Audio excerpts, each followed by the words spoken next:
अल्हम्दुलिल्लाह रब्बिल आलमीन वल आक़िबतु लिल मुत्तक़ीन वस्सलातु वस्सलामु अला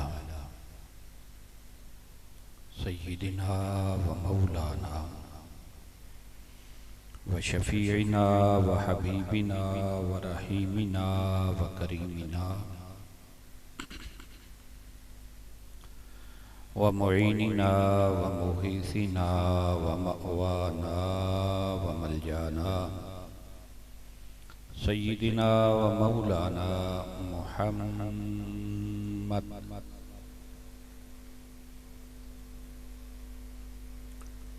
व अला आलिहि तय्यबीन अत्ताहिरीन व अस्हाबिहिल हादीन अल महदीयीन व औलियाई उम्मतिही व उलमाई मिल्लतिही व साइरि उम्मतिही अजमाइन। अम्मा बाद फ़अऊज़ु बिल्लाहि मिनश शैतानिर रजीम। बिस्मिल्लाहिर रहमानिर रहीम।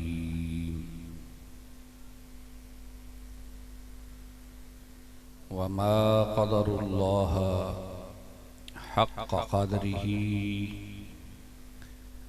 इज़ क़ालू मा अंज़लल्लाहु अला बशरिन मिन शै। सदक़ल्लाहुल अज़ीम। इन्नल्लाह व मलाइकतहु युसल्लूना अलन नबी या अय्युहल्लज़ीना आमनू सल्लू अलैहि व सल्लिमू तस्लीमा। बआवाज़ बुलंद सारे एक दफ़ा पढ़िए। अस्सलातु वस्सलामु अलैका या सय्यदी या रसूलल्लाह व अला आलिका व असहाबिका या सय्यदी या हबीबल्लाह। अस्सलातु वस्सलामु अलैका या सय्यदी या इमामल क़िबलतैन व अला आलिका व असहाबिका या सय्यदी या जद्दल हसनी वल हुसैन।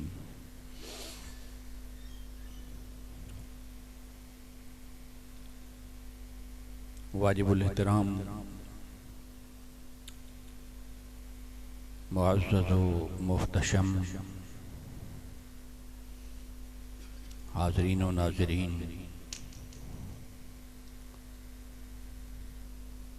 फ़र्दन फ़र्दन सबका नाम लेना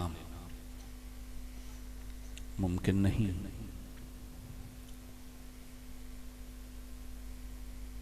आप सब लोग मुबारकबाद के मुस्तहिक हैं कि आपने आका नेमत सल्लल्लाहु अलैहि वालैहि वसल्लम के ज़िक्र खैर की इस मजलिस का इनेकाद किया।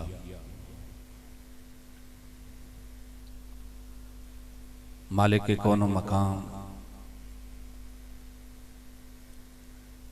आका अलैहिस्सलातु वस्सलाम और मेरे आका की आले पाक का सदका अपने ख़जाना से आपको हर नेमत का वाफिर हिस्सा अता फरमाए।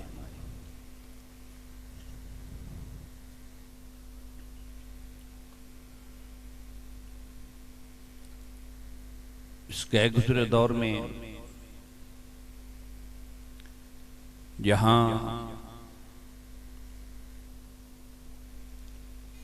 लोग दीन से बेजार हो रहे हैं, इसका एक एलिमेंट ये भी है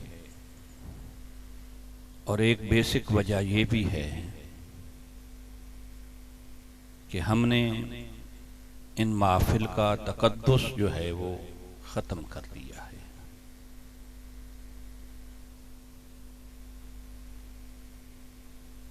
सारी बारात बैठी हो, दूल्हा ना हो तो शादी होती है।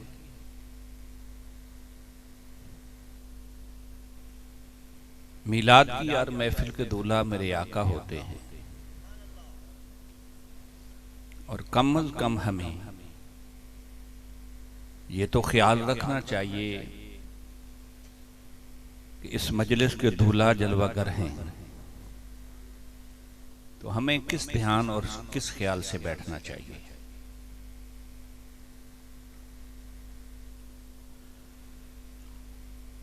मैं बहुत खुश हूं आप लोगों ने बड़ी तहजीब के साथ और बड़ी ताजीम के साथ इस महफिल को आपने इस महफिल को, इस मजलिस को अटेंड भी किया और एहतराम के साथ, इखलास और नेक नियति के साथ इस मजलिस का तकद्दुस भी बहाल रखा। महाफिल की असल रूह ये चीज है।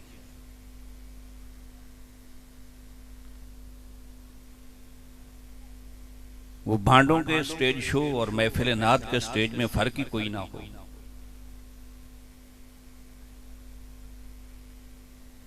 ये तो कल क़यामत को फैसला होगा ना, जीता कौन और हारा कौन।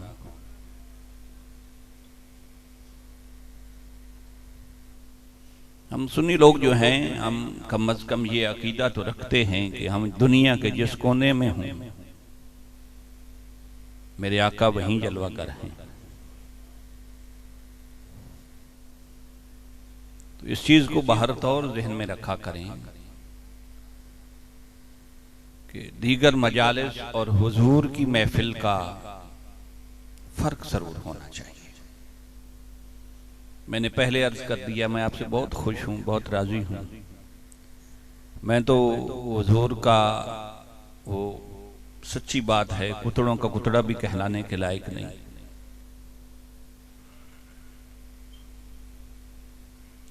उस दर की गुलामी का दावा करना ये बहुत बड़ा दावा है। हम और उस दर के गुलामी के काबिल नहीं।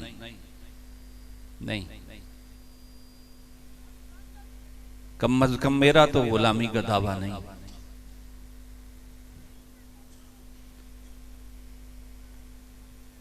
उस गली के कुत्ते भी जहां कदम रखें तो उन कुत्तों के कदमों से, तलवों से लगने वाली खाक भी हमारे लिए आंखों का सुरमा है। चंद बातें पहले मैंने इसलिए अर्ज किया कि मैं जितनी देर गुफ्तगू करूंगा, वल्लाह बा खुदा मैं मिंबर रसूल पे बैठा हूं, मैं आपके लिए नहीं आया, बिल्कुल भी नहीं आया। और मैं अक्सर मकामात पर ये कहता भी हूं कि मैं आप लोगों के लिए बिल्कुल भी नहीं आया। मैं जिनका कुतड़ा हूं उनके लिए आया हूं, और आपसे भी इल्तिमास है कि आप बिल्कुल बखुदा मेरे लिए ना बैठे। वही कुछ वो शादियों पे कुछ आने वाले मिरासी ऐसे भी तो होते हैं मेरे जैसे, जिन्हें मांगना ही नहीं आता।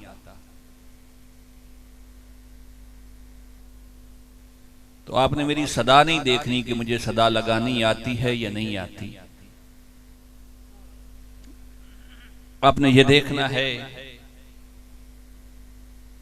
कि ये महफिल किसकी खातिर सजाई गई है और इस महफिल का दूल्हा कौन है। और तसव्वुर में रखें, अगर मेरे आका जलवागर हों तो हमें किस तरह बैठना चाहिए।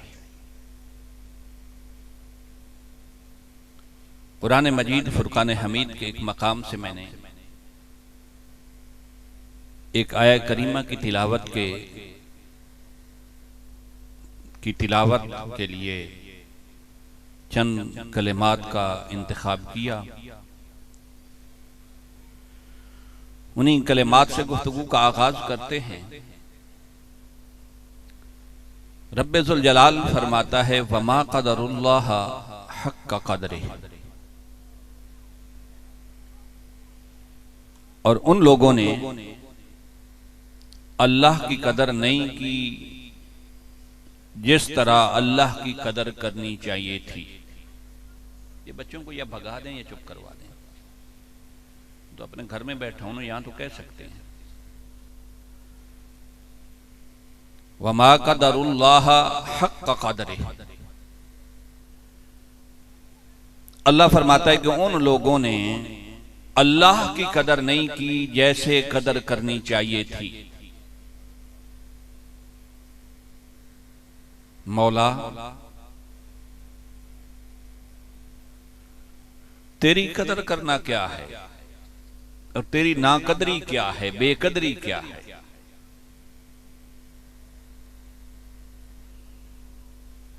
मेरा रब फरमाता है इज़ क़ालू मा अंज़लल्लाहु अला बशरिम मिन शै। दरअसल ये आया करीमा यहूदियों के लिए नाजिल हुई। फरमाया कि जब उन्होंने कह दिया अहले ईमान से कि अल्लाह ने किसी बशर पर वही नाजिल नहीं की, गोया उन्होंने वाशगाफ अल्फाज में रब्बे जुल जलाल के महबूब मुकर्रम सल्लल्लाहु अलैहि वसल्लम की रिसालत का इनकार किया कि अल्लाह ने किसी बशर पर वही नाजिल नहीं की। ये बात याद रखिएगा कि कुरान और साहिब कुरान का ताल्लुक एक ये भी है कि कुरान का फैज साहिब कुरान के बगैर नसीब नहीं होता। कुरान का फैज साहिब कुरान के बगैर नसीब नहीं होता और साहिब कुरान का इश्क कुरान के बगैर नसीब नहीं होता।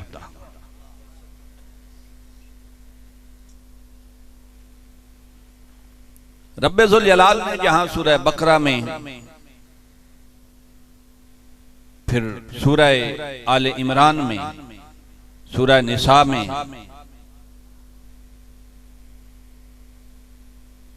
ये जितनी भी शुरू वाली मदनी सूरतें हैं यहूदियों की बहुत सारी खराबियां बयान की, उनकी बहुत सारी बदआमालियों का जिक्र किया, मगर किसी बात के जिक्र करने के बाद रब ने यह नहीं फरमाया कि उन्होंने मेरी कदर नहीं की। जब बारी आई सरकार दो आलम नूर मुजस्सम सल्लल्लाहु अलैहि वसल्लम की, तो फरमाया इन यहूदियों ने अल्लाह की कदर नहीं की। मौला तुझे तो वो मानते हैं और फिर अपने नबी को भी मानते हैं। हज़रत सैयदना मूसा अलैहिस्सलाम की उम्मत हैं, तो यहूदी जब अपने नबी को मानते हैं सैयदना मूसा अलैहिस्सलाम को, तुझे भी मानते हैं, तो तेरे आखिरी नबी को ना मानना तेरी नाकदरी कैसे हो। इससे थोड़ा सा आगे चलें तो दौरे कदीम में यहूदी सिवाय सैयदना ईसा अलैहिस्सलाम के बाकी सारे अंबिया पर ईमान रखते थे, मगर आका अलैहिस्सलातु वस्सलाम के अलावा वो सैयदना ईसा अलैहिस्सलाम को नहीं मानते थे। फिर ईसाइयों और यहूदियों में एक झगड़ा शुरू हो गया, बात शुरू हो गई दुनिया में।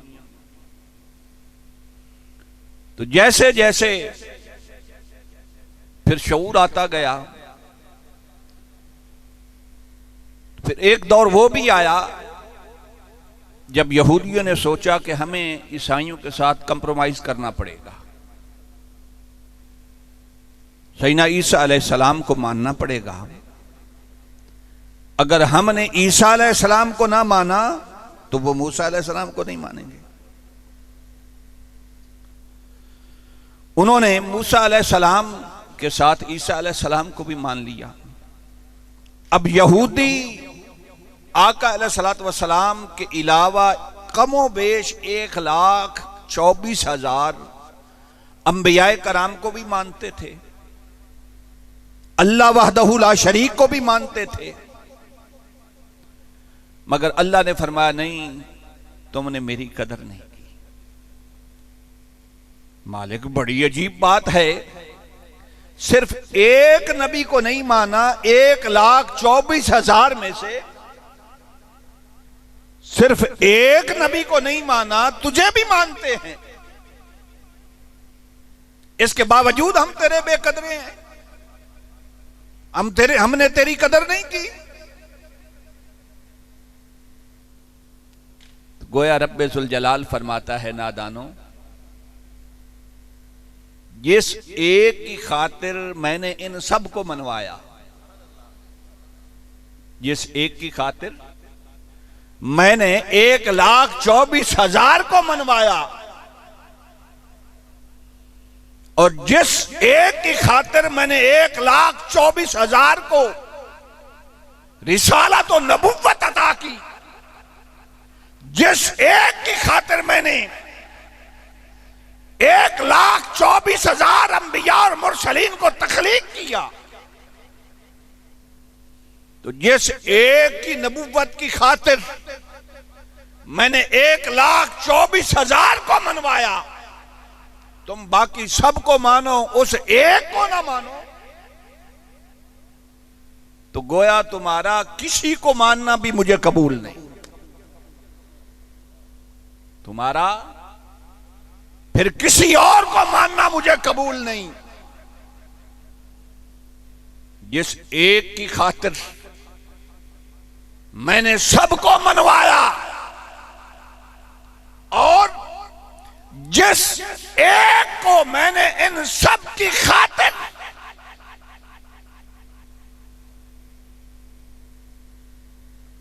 इस दुनिया में तख्लीक करके सबको कहा कि इसे मानो, तुम्हारी खातिर इतना करता हूं कि इसे मानो, तो मैं तुम्हें सारी दुनिया से मनवा दूंगा। तुम उस एक को ना मानो तो मुझे ना अपने मानने पे और ना किसी नबी को मानने पे तुम्हारा कोई ईमान कबूल नहीं। वो मैंने अर्ज किया ना, फरमाया कि मैंने जिस एक की खातिर सबको मनवाया, वो फरमाता व इज़ अख़ज़ल्लाहु मीसाक़न नबिय्यीन लमा आतैतुकुम मिन किताबिन व हिकमा। फरमाया ये मानने और मनवाने वाली बात ये आलम बशरियत या आलम नासूत की बात नहीं। अभी तो मैंने इस दुनिया को तख्लीक भी नहीं किया था, तो मैंने आलम अरवाह में ये मानने और मनवाने वाली बात पहले नबियों से कर ली। फरमाया व इज़ अख़ज़ल्लाहु मीसाक़न नबिय्यीन, मैंने आलम अरवाह में जुमला अंबिया की अरवाह को जमा किया। जब सारे अंबिया की रूहें मेरी बारगाह में हाजिर थी, तो मैंने उनसे एक वादा लिया। मैंने कहा भाई सुनो, लमा आतैतुकुम मिन किताबिन व हिकमतिन, जब तुम्हें मैं किताबें भी दे चुकूं, हिकमत भी अता कर चुकूं, नबुव्वत और रिसालत भी अता कर चुकूं, ठीक है मालिक, एक खबर है।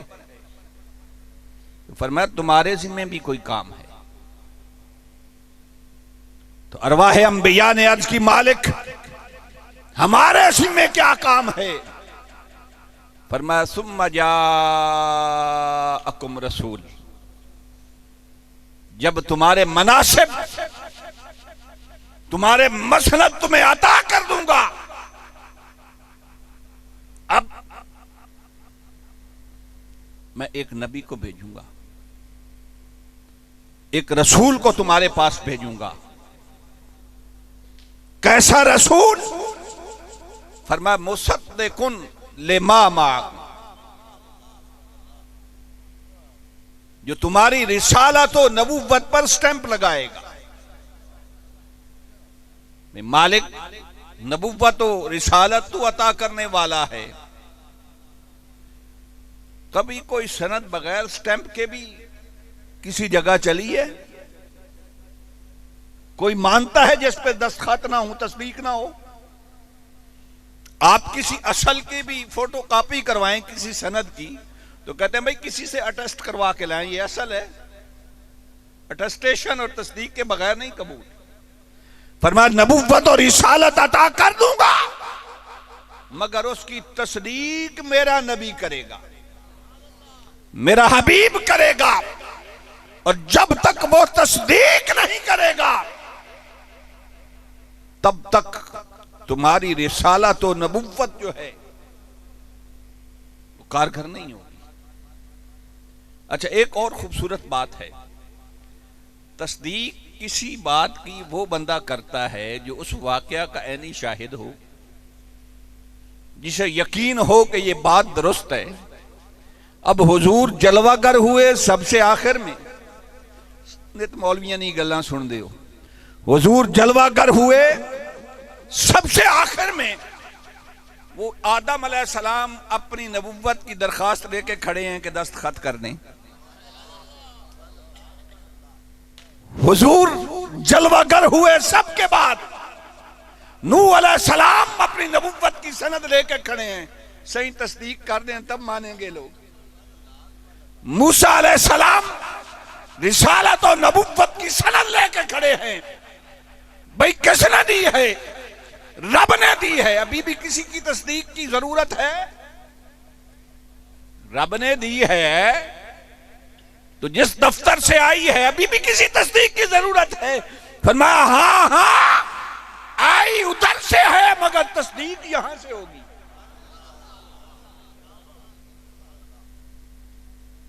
तो मालिक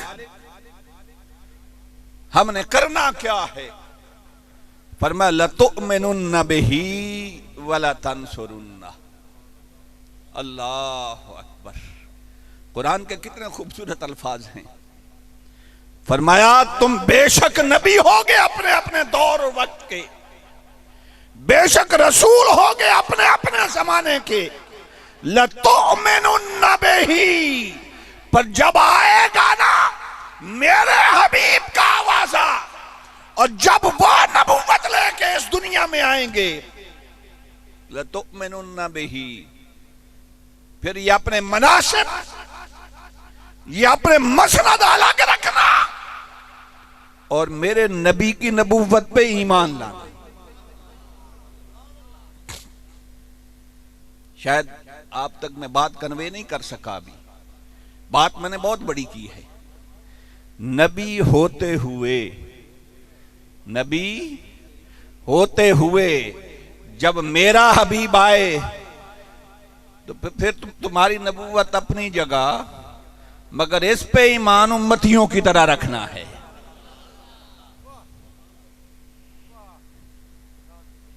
वला तंसुरुन्ना, और इसकी नुसरत भी अपने अपने दौर में करनी है। अंबिया ने वादा यारो कर लिया। अब जैसे कोई नबी आता है अपनी नबुव्वत का ऐलान करता है, ऐलान करने के साथ फिर डंका बजाता है। किस बात का? वो कहता है याती रसूल याती मिन बाद इस्मुहु अहमद। फरमाया मैं भी रसूल हूं मगर भूल ना जाना मेरे बाद एक ने आना है जिसे आसमानों पे अहमद और जमीन पे मोहम्मद कहा जाता है। इमाम कुस्तलानी रहमतुल्लाह ताला अलैह ने बड़ी खूबसूरत बात की है।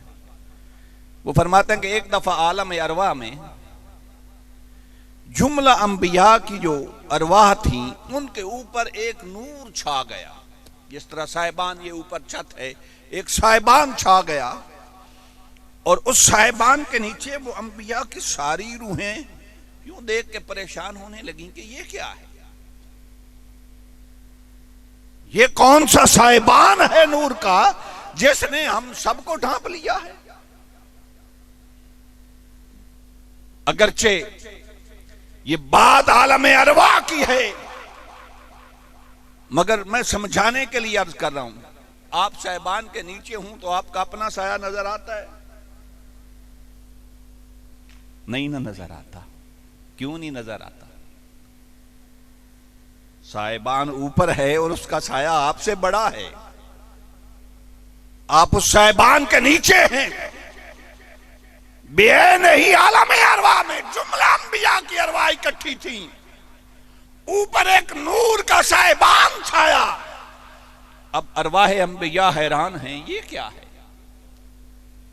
तो आवाज आई, ए अरवाह अंबिया, तुम्हें नहीं खबर कि ये किसका नूर है, ये क्या साहिबान है? नहीं मालिक फरमाया, ये मेरे महबूब का नूर है और तुम्हारी सारी रूहों पर मेरे हबीब का नूर साया फिगन है। याद रखो, ये वो नूर है जिसके सदके मैं तुम्हें नबूवत भी अता करूंगा और रिसालत भी अता करूंगा।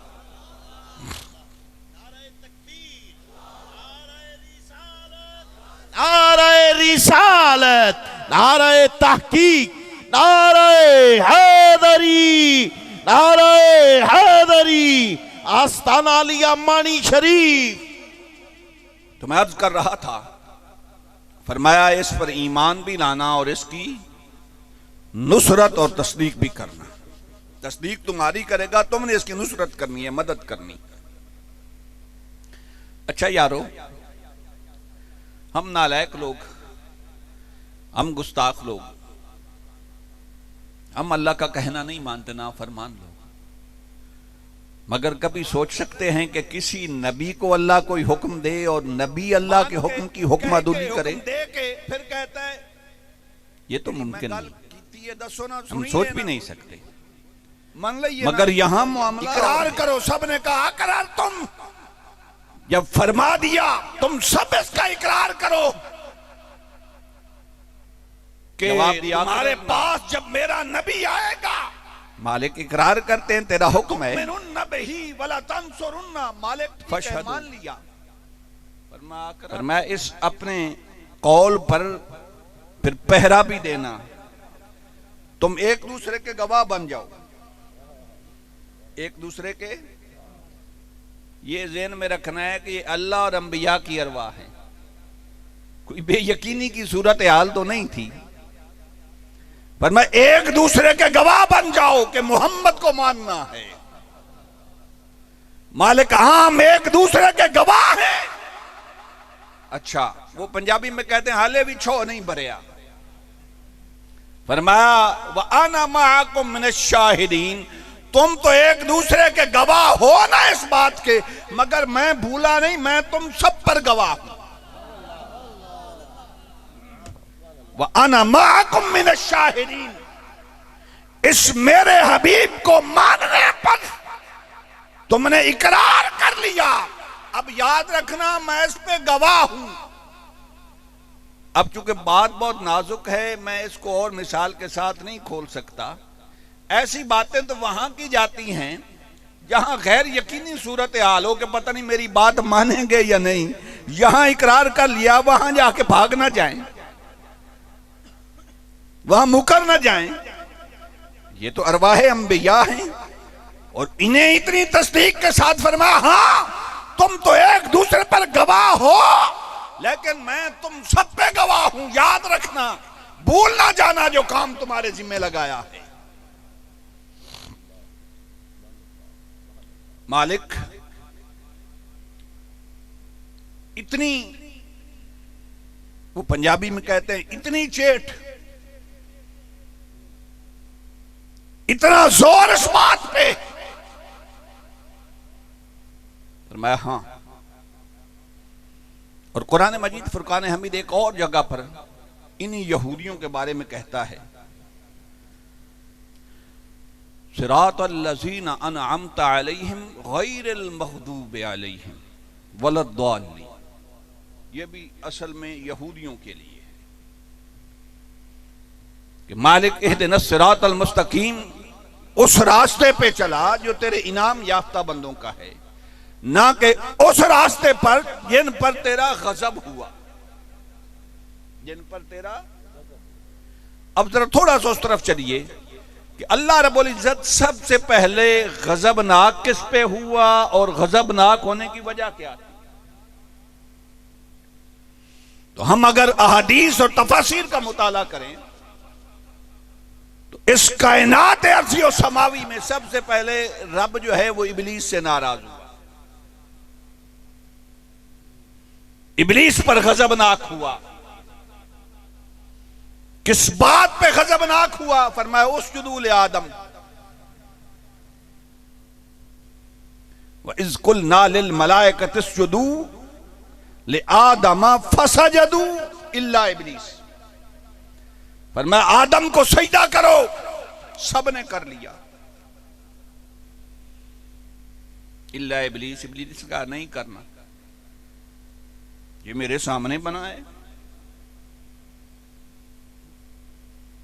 कैसे? उसने कहा खलक़तनी मिन नारिम व खलक़तहू मिन तीन, मुझे तूने आग से पैदा किया है, इसे तूने गारे और मिट्टी से पैदा किया है।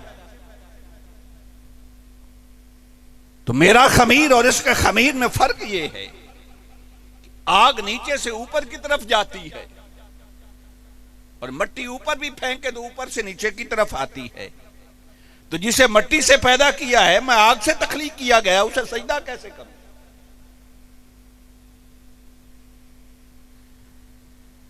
उसने खुद भी फरमाया था इन्नी खालिकुम बशरम मिन सलसालिम मिन हमाइम मसनून, कि मैं एक बशर पैदा करने लगा हूं, किससे? सन रसीदा बदबूदार बजने वाले काले गारे से। किससे? सन रसीदा बदबूदार बजने वाले काले गारे से। अब ये फरिश्तों के भी सामने था और इबलीस के भी सामने था। उसने कहा मैंने अपनी आंखों से देखा जब तूने इसको तख्लीक किया, अब कैसे सजदा करूं? उसने कहा बदबख्त, ये दूसरा फरमान भी सुन ले, फ़इज़ा सव्वैतुहु व नफ़ख्तु फ़ीहि मिन रूही, बस जब इसका मैं पैकर तश्कील कर लूं, इसका जिस्म बना लूं, तो उसमें रूह अपनी फूंकूंगा, उसमें रूह अपनी फूंकूंगा। एक थी तश्कील आदम, एक थी तकमील आदम। अब तश्कील फरिश्तों के भी सामने थी, इबलीस के भी सामने थी, मगर तकमील को फरिश्तों ने देखा, इबलीस अंधा रहा। उसने ये नहीं देखा कि इसके अंदर कौन है, इसके अंदर कौन है। उसने तश्कील देखी, तकमील ना देखी, इसलिए इनकार कर दिया। अब अल्लाह ने क्या फरमाया?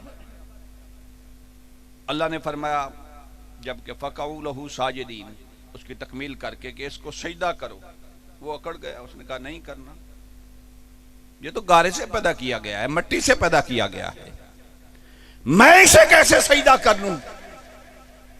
तो एक फारसी का मौलाना रूम का शेर है, एक होता है जाहिर और एक होता है बातिन। जिस शख्स की नजर सिर्फ जाहिर तक रहे वो अक्सर गुमराह रहता है। मौलाना रूम फरमाते हैं बू अली अंदर हुबारे नाका गुम, दस्त रूमी पर्दे महमल गिरफ्त।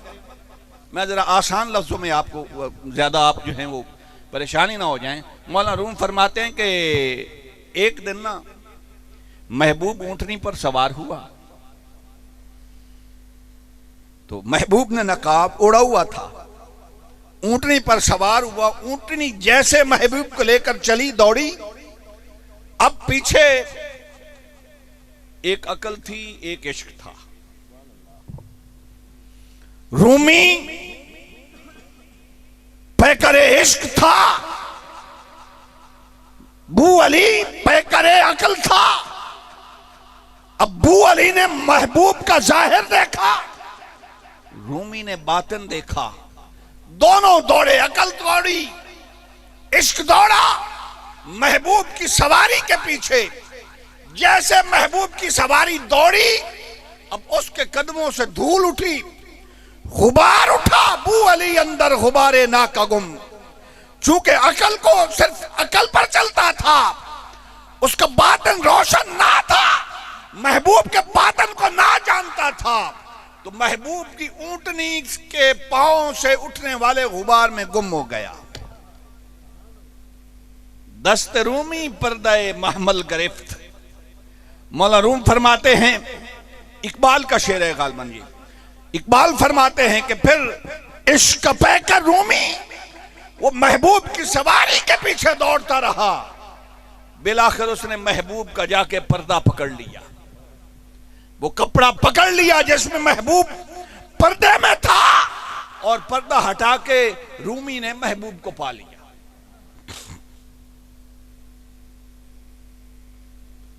इकबाल एक और जगह भी कहता है, वो कहता है गुजर जा अकल से आगे कि ये नूर है, नूर अकल भी।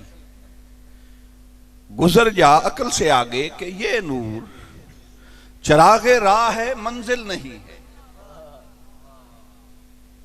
अकल जो है ये नूर है, रास्ता जरूर दिखाती है, मगर मंजिल पर पहुंचने के लिए इश्क की जरूरत होती है।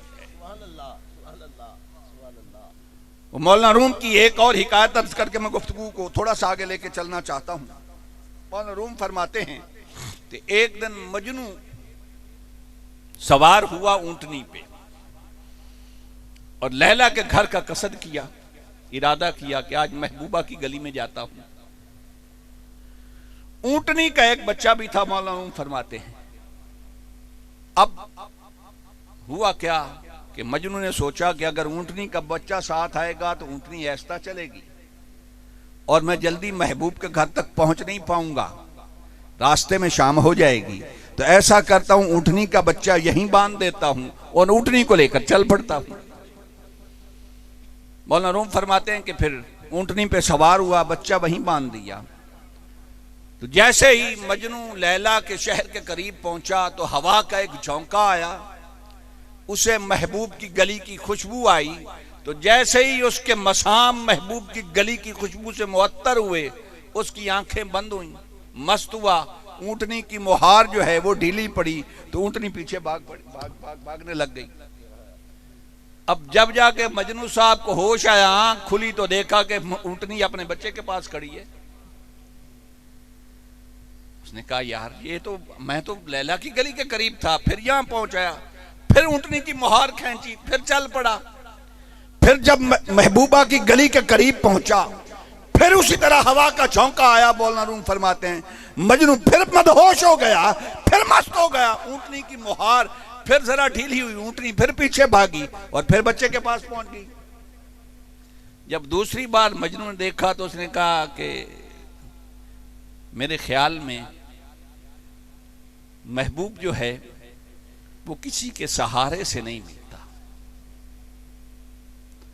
मौलाना रूम फरमाते हैं कि फिर मजनू ने ऊंटनी खड़ी थी ऊपर से छलांग लगा दी, कुछ जख्मी भी हो गया, मगर बात समझ आ गई कि महबूब की गली में सवारी पे नहीं अपने कदमों से चल के जाते।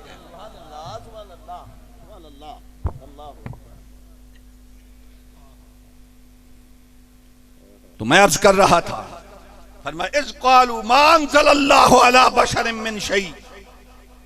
उन्होंने कहा, रब ने फरमाया तुमने मेरी कदर नहीं की इसलिए कि तुमने मेरे हबीब को नहीं माना। और ये बात याद रखें, वो तो बेचारा फिर उसको तो फख्रुज मिनहा फइन्नका रजीम, बात खत्म करें, उसको निकाल दिया। फरमाया दफा हो जा। उसने एक बात कही थी जो मैं अर्ज करना चाहता हूं। जब इबलीस को अल्लाह ने निकाला तो उसने कहा इन्नका मिनल मुनज़रीन। वो कहता है कि क़यामत तक के लिए उम्र चाहिए, क़यामत तक के लिए जिंदा रहूंगा, बस ये चाहिए। अल्लाह ने फरमाया लईन तूने क़यामत तक जिंदा रह के क्या करना है? उसने कहा कुछ तो मैंने भी अपने हिस्से के इकट्ठे करने हैं ना। वो कहते हम तो डूबे हैं सनम, इन्हें भी ले डूबेंगे। ऐसा भी होता है ना। अल्लाह ने फरमाया तूने क्या करना है क़यामत तक जिंदा रह के? कुरान कहता है फब इज्जत का लउग़वियन्नहुम अजमईन। उसने कहा तेरी इज्जत की कसम मैं पक्का मुवहिद हूं, तौहीदी हूं। शैतान ने कहा मैं पक्का तौहीदी हूं। अगर फकत तौहीद को मान लेना और अल्लाह अल्लाह करने से उस बारगाह में कुर्बत और कबूलियत हो जाती तो ये इब्लीस बेचारा शैतान क्यों कहलाता? भाई तौहीद कबूल ही तब होती है जब रिसालत को माना जाए। अल्लाह ने फरमाया ला क़ौदन्ना लहुम सिरातकल मुस्तकीम। पूछो तू कैसे उनको गुमराह करेगा? उसने कहा नहीं, शतरंज खेलने के लिए नहीं कहूंगा, आपको बात नहीं लगेगी। जुए के लिए नहीं कहूंगा, सूद के लिए नहीं कहूंगा। मैं आसान लफ्जों में अर्ज करना चाहता हूं। तो रब ने पूछा फिर तू क्या करेगा? उसने कहा लाक़ौदन्ना लहुम सिरातकल मुस्तकीम। मस्जिद के दरवाजे पे बैठूंगा, तबलीग करूंगा और कहूंगा नमाजें पढ़ो और नमाज और कुरान का जासा देकर तेरी बारगाह से दूर करूंगा। मैं अपनी तरफ से नहीं कह रहा, ये कुरान की आयत है लाक़ौदन्ना लहुम सिरातकल मुस्तकीम। कोई तफसीर उठा के पढ़ ले। उसने कहा नमाजें भी पढ़ाऊंगा, तबलीगें भी करवाऊंगा, घर भी छुड़वाऊंगा, सारे नेकी के काम भी करवाऊंगा, पर नहीं, मैंने उनको ना नबी का एहतराम नहीं करने देना, नबी का अदब नहीं करने देना। कुछ करेंगे बाकी सारा। उसने कहा हौसला कर, इल्ला इबादक मिनहुमुल मुखलसीन। सारे नमाजों पर इतराने वाले शैतान नहीं होंगे, सारे कुरान की तिलावतों पर इतराने वाले बदबख्त नहीं होंगे, सारे कुरान पढ़ के लोगों को गुमराह करने वाले नहीं होंगे। फरमाया इल्ला इबादक मिनहुमुल मुखलसीन। कोई कोई वो भी होंगे जिनके दिल में मैं अपने हबीब का प्यार भी डालूंगा। इल्ला इबादक मिनहुमुल मुखलसीन, जिन्हें मैं इखलास की दौलत अता करूंगा। वो मेरे हबीब का अदब करने वाले होंगे, मेरे हबीब की निस्बत रखने वाले होंगे, मेरे हबीब का एहतराम करने वाले होंगे। तो फरमाया सारे तेरे दाव पे नहीं लगेंगे, जो मेरे हबीब के पीछे लग गए उन पर तेरा दाव नहीं चलेगा। और इसकी बहुत सारी मिसालें जो हैं वो सहाबा कराम की जिंदगियों से हमें मिलती हैं। मैं बस गुफ्तगू क्लोज करने लगा हूं, सारी बातें छोड़ के। आप किसी अदालत में कोई दावा दायर करते हैं तो दावा दायर करने में कितने दिन लगते हैं? सिर्फ एक दिन में हो जाता है। एप्लीकेशन लिखें, मुदई बने और दावा दायर कर दें। अब जैसे ही आप दावा दायर करते हैं तो फैसला हो जाता है? नहीं, अब उसकी प्रोसीडिंग शुरू होती है केस की। और केस की प्रोसीडिंग क्या होती है? उस पर गवाह भुगतने शुरू होते हैं कि गवाह लाओ। तो दावा तो पहले दिन ही दायर हो जाता है, मगर बाकी सारा जो वक्त फैसले तक होता है वो सिर्फ केस की प्रोसीडिंग में लगता है। गवाह आते हैं, गवाही देते हैं, फिर केस को देखा जाता है बिला तशबीह और बिला मिसाल। दावा केस इस्लाम का दावा है तौहीद। दावा इस्लाम क्या है?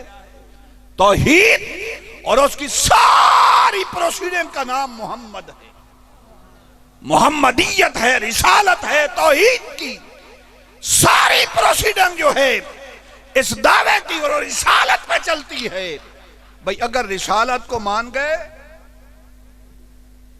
तो तौहीद काबिल कबूल।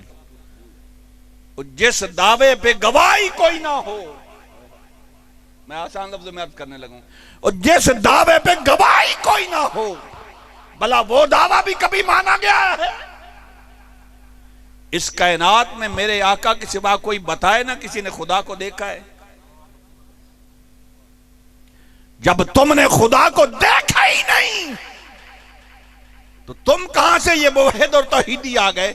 बस खुदा को तो देखा है सिर्फ मुस्तफा ने, और ऐसे देखा, फरमाया मा ज़ाग़ल बसर व मा तग़ा। सोना तूने ऐसे देखा है ना, ना आंख झपकी है ना निगाह हद से बड़ी है। अच्छा एक बात मैं अर्ज करके बस गुफ्तगू क्लोज करने लगा हूं। आप जाएं मरी, आप जाएं दुनिया के किसी मुल्क में सियाहत के लिए, भाई समीउल्लाह, तो जब आप वापस आए तो आपसे पूछा जाता है कि आप यहां सैर के लिए गए थे, वो मंजर कैसा था, नजारा कैसा था। उसूल और कायदा ये है कि हमेशा मंजर की तारीफ की जाती है जिसे देखा जाए। आज तक कभी किसी ने नजर की तारीफ भी की है? किसी ने नजर की तारीफ भी की है। ये वाहिद वाक़या मेराज है। तकने वाले मुस्तफा थे, खुदा जलवा कर था, गोया कहने लगा हबीब तेरे देखने पे सदके।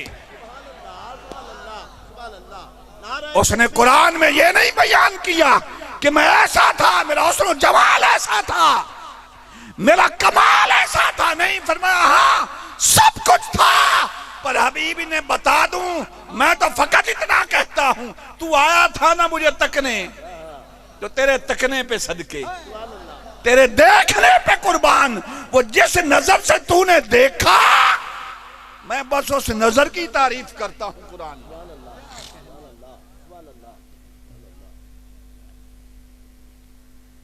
बात खत्म करते हैं। आका अलैहिस्सलातु वस्सलाम रब्बे जुल जलाल के महबूब हैं, और बंदा अपना सब कुछ गवारा कर लेता है, महबूब के आंच नहीं आने देता। मैं एक मिसाल अर्ज करके बात खत्म करने लगा हूं। आका अलैहिस्सलातु वस्सलाम से पहले जब हुजूर अलैहिस्सलातु वस्सलाम की जलवागरी हुई, उससे पहले काबे में कितने बुत थे? मैंने याद कोई नहीं, चलो शुक्र है, 360 थे। 360 बुत थे। और तारीख हमें बताती है कि वो 360 बुत जब कुफार वहां काबे में जाते थे उन बुतों की पूजा करने, तो वहां बरहना जिस्मों के साथ रक्स करते थे। ये काबे की हिस्ट्री है। हुजूर की जलवागरी से पहले बुतों की पूजा भी होती थी, और पूजा करने वाले बरहना अजसाम के साथ, जिस्म पर कपड़े नहीं होते थे, काबे में रक्स करते थे। अब वीडियो रिकॉर्ड भी हो रही है, मैं आपको समझाने की खातिर अर्ज कर रहा हूं। किसी के घर में जाके उसके शरीक की तारीफें शुरू कर दी जाए और फिर बरहना रक्स किया जाए, वो तब भी गुस्से में ना आए? तब भी गुस्से में ना आए? गैरत पे सवाल होता है। एक तरफ ये कि रब्बे जुल जलाल के घर में 360 उसके शरीक रखे, फिर बरहना अजसाम के साथ रक्स किया। उसने कहा दफा करो, मेरा स्टेटस नहीं है इनसे बात करूं। करते रहे जो करते हैं। उधर क्या हुआ? आका ने ऐलान नबूवत फरमाया, और ऐलान नबूवत जब मेरे आका ने वो पहाड़ की चोटी पे खड़े होकर फरमाया, नीचे खड़ा था अबू लहब, उसने यूं उंगली खड़ी की, एक उंगली सिर्फ उंगली खड़ी करके कहने लगा माज़ अल्लाह नकले कुफ्र कुफ्र न बाशद। उसने कहा मोहम्मद तूने हमें इसलिए बुलाया था, बस एक उंगली से फकत इशारा किया। रब्बे कायनात ने फरमाया तब्बत यदा अबी लहब व तब, ओए टूट जाए तेरे हाथ सारे, एक उंगली से इशारा करता है। और अगर किसी को नहीं आता तर्जमा, तो सूरतुल लहब कल तर्जमा के साथ पढ़ लीजिएगा। और ये कहां के मुआशरे का उसूल है कि कोई एक उंगली से इशारा करे, तवज्जो रखिएगा, कोई एक उंगली का इशारा करे और उसके दोनों हाथ छोड़िए, बंदा उसके घर चला जाए और उसकी बीवी तक दिया पांचा कर दे।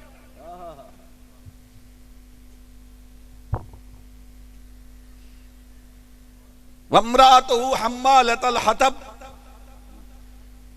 वो गठरी लकड़ियों के उठाने वाली तेरी बीवी। अब इससे आगे मैं क्या कहूं, ये कुरान है। और किसी को एतराज हो तो उठा के पढ़ लीजिएगा, कोई भी तर्जमा हो। उधर 360 बुत घर में और बराना रक्स कर रहे हैं, फरमाया दफा करो, मेरा स्टेटस ही नहीं। इधर एक उंगली उठाई, उन्होंने कहा तेरी बीवी लकड़ियां उठाने वाली, तेरे हाथ टूट जाए मालिक। जब तेरे घर की बात हो तो चुप, दफा करो, तेरा स्टेटस ही नहीं, ये मखलूक तू खालिक। तो तेरे हबीब के सामने किसी ने थोड़ी सी उंगली उठाई तो उसकी बीवी तक पहुंच गया। उसने कहा नहीं, मोहब्बत की गैरत की बात है, मुझे जो मर्जी करे, मेरी शान में कोई फर्क पड़ता है, मगर खबरदार किसी ने मेरे यार की तरफ उंगली भी उठाई तो मैं उसके घर तक कुछ नहीं छोड़ूंगा।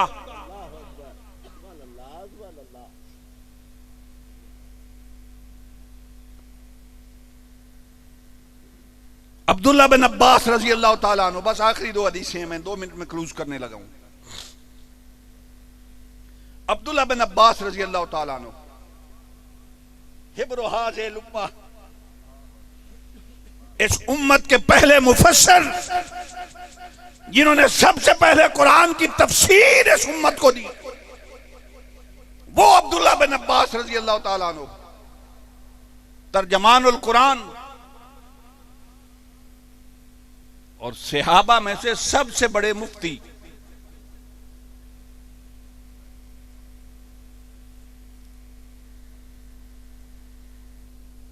सहाबा में से सबसे बड़े मुफ्ती। ये इल्म कहां से आया, ये कुरान की तफसीरें कहां से लिखी, ये किससे सर्फ पढ़ी, नाव पढ़ी, किससे फिक पढ़ी, किस जरा पूछिएगा कहां गए थे, किससे पढ़ा था।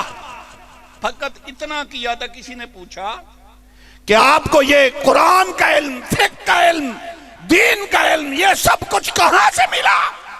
उम्मत के सबसे बड़े मुफ्ती, उम्मत के सबसे बड़े मुफस्सिर बने कैसे। फरमाया एक दिन आका अलैहिस्सलातु वस्सलाम रफ़े हाजत के लिए तशरीफ ले गए। हुजूर रफ़े हाजत के लिए तशरीफ ले गए तो मैंने लोटा उठाया और पानी भर लिया। आका अलैहिस्सलातु वस्सलाम ने पूछा किसी के पास पानी है। अब्दुल्ला बिन अब्बास ने अर्ज़ की या रसूलल्लाह मैं भर के खड़ा हूं। हुजूर रफ़े हाजत के लिए गए, लोटा पानी का भरा। हुजूर ने फरमाया अच्छा तू मेरे लिए पानी भर के खड़ा था। ये या रसूल अल्लाह। फरमाया अल्लाहुम्मा फ़क्किहु फ़िद्दीन, ऐ अल्लाह इसने मेरे लिए लोटा भरा है ना, इसे दीन का सबसे बड़ा मुफ्ती बना दे।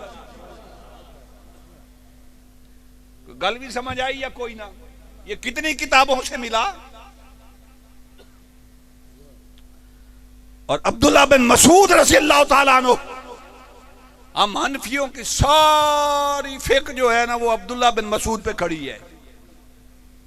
इमाम आज़म अबू हनीफा रहमतुल्लाह ताला अलैह ने जितने भी मसाइल का इस्तिंबात किया है उन्होंने सबसे ज्यादा कसरत के साथ हज़रत अब्दुल्ला बिन मसूद की मरवियात ली है। किसी ने अब्दुल्ला बिन मसूद से पूछा कि आप इतने बड़े मुहद्दिस कैसे बन गए। पता ही क्या कहा, कहने लगे बस मैं हुजूर के साथ साथ रहता था और इस तलाश में रहता था कि हुजूर कहीं नालैन तो उतारें। जैसे ही हुजूर नालैन उतारते, मैं उतार के उसे अपनी बगल में अपने सीने के साथ चिपका लेता। बस जिंदगी में और कोई नहीं काम किया, बस हुजूर के जोड़े सीने से लगे, सारा इल्म ही आ गया।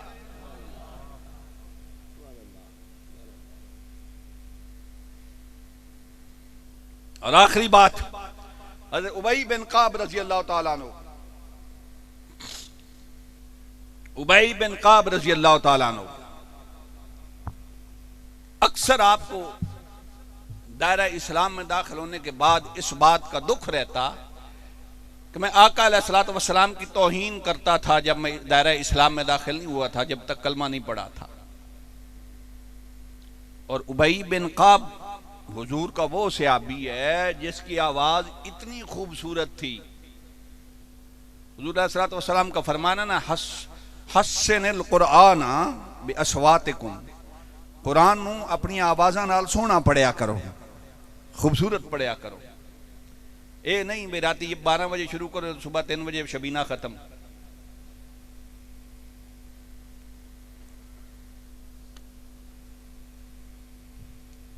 वो उबई बिन काब रज़ी अल्लाह ताला अन्हु, हुजूर उन्हें बुलाते और कुरान की तिलावत सुनते थे।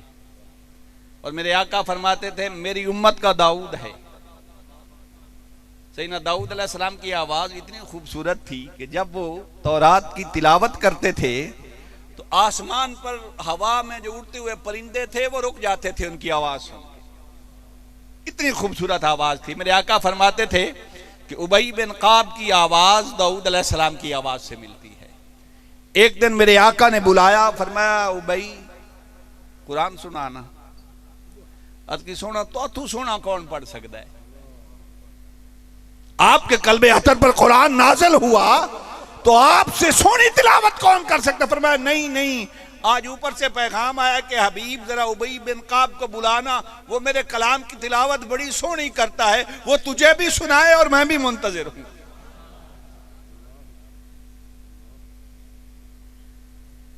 वो उबई बिन काब रज़ी अल्लाह ताला अन्हु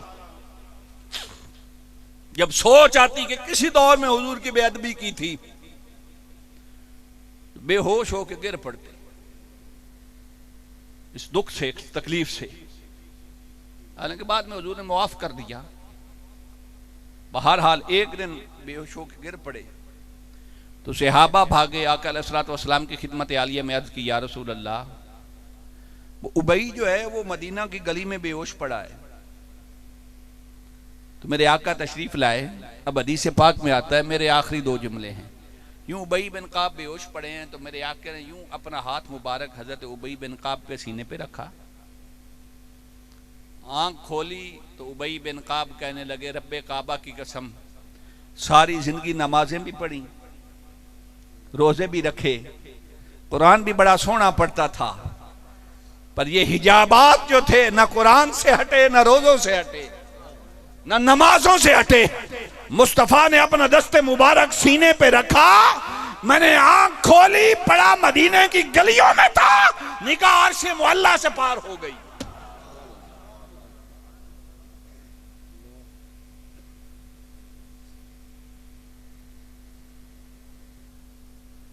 दीन, ईमान और ईमान का नूर, ये निस्बत मुस्तफ़ा से नसीब होता है।